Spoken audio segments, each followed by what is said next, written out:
করে চললে বাচ্চার ঠিক মতো নিরাপদে পৃথিবীতে আসতে পারবে। তো আমার এতদিনকার অভিজ্ঞতায় আমি দেখেছি ডায়েটের মধ্যে কয়েকটা জিনিস, যেমন কোলিন বাইটারট্রেট, এটা একটা কেমিক্যাল নাম, কিন্তু আমাদের ডায়েটের মধ্যে পাওয়া যেতে পারে। এটা কাজ করে কি, বাচ্চার ব্রেন ডেভেলপমেন্ট বানায়, ঠিকঠাক করে।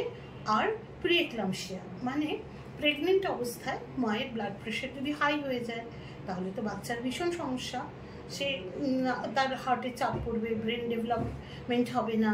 তো এগুলো এড়ানোর জন্য না বাবা আমরা কয়েকটা খাবারের ওপর জোর দিতে পারি। যেমন ধরো ডিম, তারপর নানান রকম ডাল পাওয়া যায় আমাদের এখানে, মুসুর ডাল, মুগ ডাল, অড়হর ডাল, সব রকম ডাল। তারপর আরেকটা জিনিস হয় যেটাকে বলে কিডনি বিন বা রাজমা, এটাও আজকাল আমাদের এখানে সব জায়গাতেই পাওয়া যায়। আর ব্রকলি তো শীতকাল হলে পাবেই, ব্রকলি, ফুলকপি।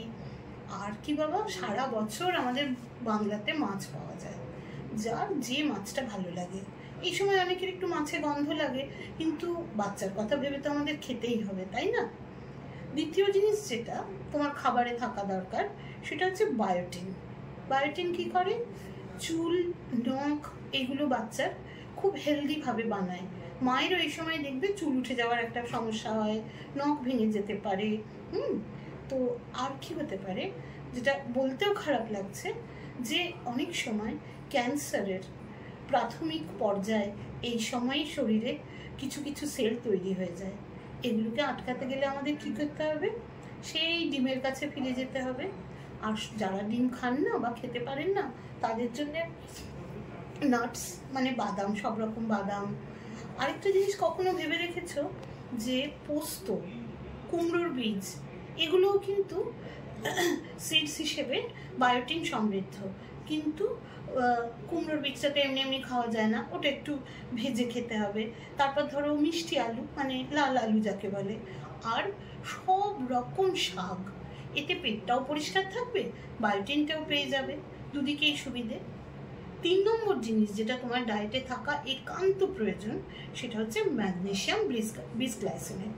এটা কি করে, বাচ্চা পেটে থাকাকালীন মায়েদের অনেক সময় ভীষণ পায়ে টান ধরে যায়, হঠাৎ করে উঠতে গিয়ে অসুবিধে হয়। হ্যাঁ, তো এই জিনিসগুলো কিন্তু কমায়। তার সঙ্গে কি করে, বাচ্চার ওজনটাও বাড়ায়। ধরো আমাদের তো মিনিমাম 2.5 থেকে 3 কেজির একটা বাচ্চা দরকার, সেটা কিন্তু এই ডায়েটের এই জিনিসটি খুব কাজে দেয়। কোথায় পাবে বাবা, একদম প্রথমেই কলা, সবচেয়ে সহজলভ্য। শীতকাল হলে পালং শাক, আর সারা বছর ধরে শুকনো বাদাম, যেমন ধরো কাজু, আমন্ডস, এগুলো তো আমরা পেয়েই থাকি, তাই না? আর কি, সেটা কিন্তু তোমরা যদি আমিষাশী হও, চিকেন ব্রেস্ট ভীষণ সমৃদ্ধ ম্যাগনেসিয়াম। 4 নম্বর হচ্ছে L-মিথাইল ফোলেট।